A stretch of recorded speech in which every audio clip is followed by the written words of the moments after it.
Hey everyone, so One Piece chapter 1013 just came out, and if you are a new viewer to my channel, let me just fill you in real quick. One thing that I've been pushing for a long time, several years in fact, actually early on in Act 2 was when I started saying this, was that this raid on Onigashima was going to fail. This whole big battle that all of Wano was leading to was going to end in failure. And, much to my surprise, early on this week, I started getting spoiled by a few people on Twitter. People were telling me that, Immorge, you were right, the raid failed. The raid failed, the raid failed. Everyone was telling me from YouTube, on Twitter. I'm bad at avoiding spoilers, so people were just spoiling me left and right, saying the raid failed, this happens, that happens. I was kind of blurring it out, but I got the general consensus being that the raid fails. So, I'm like, how could the raid possibly fail this chapter? What could have happened this chapter that makes so many people believe that the raid failed? I was naturally very excited for this chapter. So, this morning I open up, the site that we all read One Piece on, I forget what it's called. I'm reading through it, and I get to the end, and imagine my disappointment when I find out that this is what you guys were all gassing up. This is what you believe is the raid failing. Some generic cliffhanger panel of Luffy looking somewhat defeated against Kaido. Forget the entire series. You know how many panels I could go through during the Luffy versus Katakuri fight alone that mirrored this exact panel. Imagine my disappointment when I realized that this is what you all believe is the raid failing. So we gotta have a little chat, alright? Until we get any sort of context on what just happened, and by that I mean maybe some sort of flashback next chapter, actually letting us see Luffy lose to Kaido in a sort of irrevocable, indisputable manner in that Luffy is done for. This panel means nothing, alright? Maybe it means something, but we are not gonna celebrate prematurely. Did you expect me to come to this review with confetti and streamers and talking about how we were right all along? No. I want no one running through the streets talking about how the raid has failed, how Morge and the gang were correct, okay? We are going to hold, and we are going to wait. Maybe this means something, but I'm not gonna bet the house on it. We don't know what's gonna come out of this. How many cliffhangers have we had in Onigashima so far? This is nothing new until it's nothing until it's something, alright? Let's be very clear, everyone. We do not accept anything less than absolute victory. And by that I mean absolute defeat for the Alliance in the context of the story, but absolute victory for us. Meaning we're not gonna celebrate over some panel where it looks like Luffy might be defeated. We are not celebrating till it is clear that this whole shabazz, this whole raid, this whole assault on Onigashima is going down in flames, okay? Till the whole thing, the whole building's crumbling down, it's all crashed, it's all burned, it's clear that the bad guys won this round, we are not celebrating, alright? So do not get me hyped up like that again. This was not what I am talking about. I have not been waiting so long for just some panel of Kaido talking about how he's won and Luffy looking like he's beaten as he falls into the ocean. He's not falling into the ocean. Okay, so there is, however... Alright, so we got that out of the way, right? We've all learned a lesson from this. One, please don't spoil me. I know you guys are going to do it anyway, so please don't spoil me in the future, but you guys are going to do it anyway. One, please don't spoil me, because you get my hopes up, and then, this happens. Two, we don't celebrate prematurely, alright? We're not the type of people who are gonna be like, it's the third quarter and we're up by like 5 and we're just saying that, we have won the whole thing, alright? The whole thing needs to play out, alright? I knew that there was no way that the raid failed this chapter, because I'm like, there's no way that we can conclusively know that the raid fails from one chapter, what was going on chapter 1012 to chapter 1013. There's just no way, okay? So I was skeptical to start with, but when I saw it was just this, I was like, oh, man. Maybe next chapter we're gonna be, there's gonna be confetti and streamers and stuff, if we get the full context, and it's clear that Oda is writing this the same way that he would write, Luffy's defeat to Crocodile in the Desert or something, where this is a very conclusive, definitive defeat, and it's gonna take some time for, this is gonna be a domino effect, everybody's gonna start losing, and there's gonna be some time to regroup, etc. afterwards for everyone to come back together for round 2, okay? That's totally possible, maybe as soon as next chapter, but at this moment, to me, this just looks like the natural ebb and flow of events. At some point it looks like that Luffy's got the upper hand, at some point it's gonna look like Kaido's got the upper hand. Let's just wait and see. I would love to see next chapter we get a full flashback of what happened. But, you know, as far as we know so far, Luffy hasn't even used Gear 4th yet. He hasn't even used Gear 4th yet. Until he uses Gear, like, it's not really a defeat if Luffy didn't even use Gear 4th against Kaido, and we're just seeing, you know, base Luffy got beaten or something like that. For all we know, Luffy can go Gear 4th at the start of next chapter and fly right back up there and continue the battle. So, there is, however, one really, really, really good piece of evidence that came out of this. There is something that does make me believe that the raid is going to fail that came out of this chapter that has nothing to do with Luffy, and it has everything to do with the start of the chapter. So, rant out of the way, let's start from the top, okay? So, we begin with picking up off of the Nami, ulti, and Big Mom scene. I really like this whole chapter, I think, aside from that last panel. Not because the last panel was just a bit of a disappointment, but I already knew kind of going into it. I was like, okay, there's no way that the raid fails this chapter. It's just not possible. So, for the majority of this chapter, I really enjoyed it because it stuck to one scene. I think One Piece chapters, for me, I personally like the most when they stick to one scene and let it play out from start to finish. We do have a lot of cross-cutting going on throughout these chapters as of late. So, I really like that we just got to stick with the Nami ulti Big Mom scene. We got to see, first of all, Big Mom, a little bit more insight into how she's feeling right now, so she's really just looking out for Tama, but is happy to take out Ulti. 2, we got to see Ulti and Nami almost get into a big fight, but Big Mom popping out a new attack, taking Ulti out in one blow, and that, by the way, is the big thing that makes me believe that the raid is actually possibly on track to fail, because the first thing that had my alarms kind of going off is that, like, oh, this could be good, is when Page 1 was defeated by Big Mom, right? There was still the possibility, you know, like maybe Page 1, maybe he gets back up, although it did look like that was a fairly brutal Conqueror's Haki infused attack from Big Mom, so it looks like it's very doubtful to imagine how Page 1 would get up. And now Ulti? In this one, I have like fairly high confidence that Ulti won't get back up because that was a fairly strong attack from Big Mom, right? That was a combination of 3 of her strongest homies. Well, I don't know exactly what Napoleon contributed to that attack, for the record, but he was there. So at least 2, technically 3 of her strongest homies were basically involved in that attack. Maybe Ulti gets back up, but it looks like she got the Page 1 treatment. That's really big. Okay? Because if Oda's not going through, we all were in the mode that, you know, Oda's setting up all these matchups. Frankie gets Sasaki, Robin, Brook get Black Maria, Nami and Ulti get Page 1. When Nami and Usopp get Ulti in Page 1. When Oda's kind of lining things up like that, it makes it seem definitely as though, you know, we are in that endgame stage of the arc where the dominoes are just going to go from start to finish. Everybody's going to get their fights. It's going to conclude with Luffy getting his big fight. But it's not going that cleanly. Oda's kind of messing up the board a little bit now and changing it to basically be, okay, first of all, Nami's not getting the fight that it looked like she was definitely going to get. Usopp's not getting the fight that it looked like he was going to get. Usopp, we could kind of brush that under the table because it was like, okay, maybe it's both of them, maybe Usopp gets somebody else, but Nami and Ulti seemed absolutely set in stone as of the last chapter. It seemed as though they were both very strongly motivated to take each other on. This was Nami full of confidence and determination, but she didn't get that fight. And what's more is she lost Zeus. Okay, we don't know exactly what happened with Zeus this chapter. I'm sure Zeus will be back in some capacity somehow. What it will take for that to happen, we have yet to know. It's possible that Oda was kind of teasing us and that Brook wasn't completely absorbed by the end of this chapter and we'll get to see him come out or something like that at the start of next chapter. It's possible, but I did like the way that this arc kind of flowed in terms of even just I think the homies were the MVP of this chapter for me personally, in that I liked all of their interactions. Hera's got her own personality. Prometheus is like, well, you were made to be my girlfriend. She's like, I don't think so. It's kind of funny to me because when you're a homie, there's not actually like a lot of options.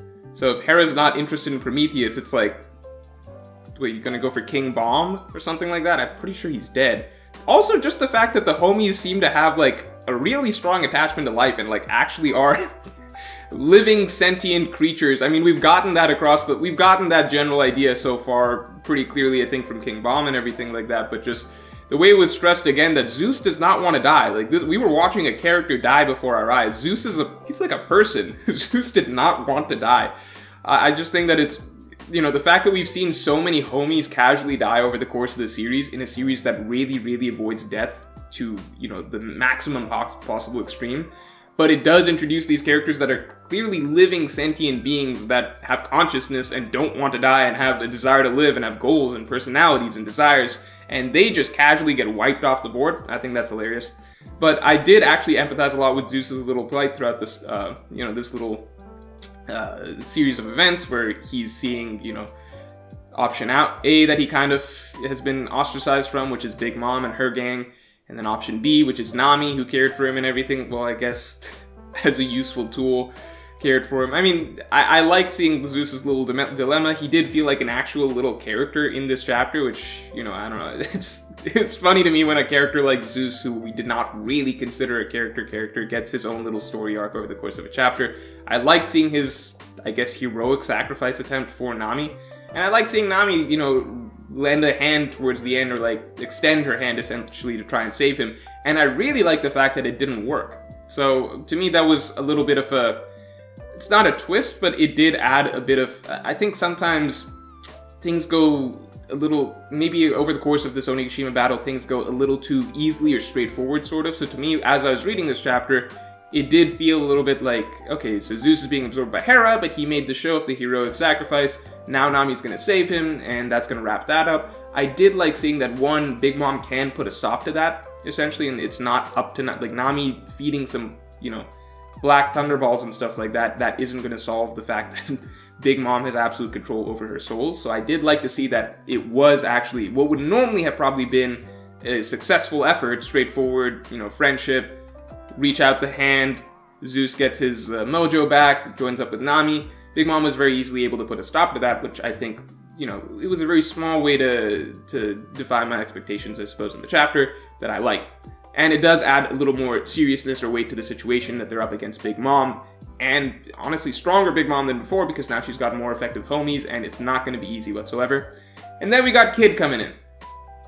So, Kid, let me get the one, it's not even negative, out of the way real quick. Let me say this. I would love to see more variety from Kid's attacks, alright? Love to see more variety from Kid's attacks. Punk Gibson, cool. Seen it probably 50 times at this point, or some variation of it. Cool, but that's your thing, I guess. That's just the way it's gonna be. Some variation would be nice, whatever. That aside, I am very, very, very happy to see that Kid actually just, one, came in and is actually was able to stop Big Mom, but two, it does look like they are actually going to get to have a one-on-one fight for some period of time, hopefully. I think that Kid is probably the character that has been most, I guess, disrespected by the community in terms of what our expectations were for him, and I think that's a little unfair because it's clear that Oda is going to make Kid an important character. It's just, it wasn't necessarily his time to shine, in particular on the rooftop, and that's totally fine, but you have to look at what he just did. It may seem minor, but how many characters have actually fully stopped and essentially overpowered a Yonko attack, right? We've seen Luffy, clashing with Kaido. So Luffy's been able to stop Kaido's attacks recently, right? Once he's unlocked his Advanced Conqueror's Haki. I think, just talking about characters in this raid of Onigashima, right? So Luffy was able to do that, but it took Luffy achieving a whole new level. Zoro stopped Kaido and Big Mom's attacks for a moment, and it was a combined attack, so it was temporary, obviously, what he was able to do, so you can measure that as you will, whatever. Marco, I believe, stopped one of Big Mom's attacks early on, but then he got caught by her. So it depends. I think just the fact that, what I'm trying to say, I'm not trying to scale every little interaction, essentially, but like, the fact that Kid just straight up stopped one of Big Mom's attacks, and it seemed like a pretty serious angry attack. He just stopped one of her attacks and then, basically squashed her. That's a big deal. Obviously that's not going to be the trend of the fight going forward. She can do more than just swing a sword, but I think that is nothing to look lightly upon at this point in time. Like, just because Luffy's doing some crazy stuff upstairs with Kaido doesn't mean that we should, like, there was a time where if Kid had just jumped in, stopped Big Mom's sword, and, like, squashed her, then we would have been like, oh my god, Kid's, like, the strongest supernova or something. Like, just think back to Luffy in the Udon prison mine. When Big Mom broke into the Udon prison mine, and Luffy putting all he had into all of his, little training and everything like that, all of his best efforts into just trying to stop Big Mom for a moment, and immediately getting, sent flying and flattened. Like, imagine if we'd fast-forwarded a little into the future and known that, oh, Kid could have just straight up stopped Big Mom and slammed her to the ground. That would have been pretty hype for Kid. It's just that, the scale of what impresses us is always changing, so after seeing, Zoro cut Kaido, Luffy doing what he's doing against Kaido right now, maybe I think some people might you know, not realize that what Kid just did was really, really impressive, but, you know, I think as the fights go on, people will be a little more impressed. So, first of all, again, I like the whole beginning section of the chapter. It was a nice extended scene, got to see some good stuff from Zeus, got to see Kid, and most importantly, ulti went down, which means that I don't think that we're set up necessarily for all of the final battles to play out, which means that this might be a big, you know, raid ending and failure setup. Now, let me talk really briefly about the Luffy Kaido stuff.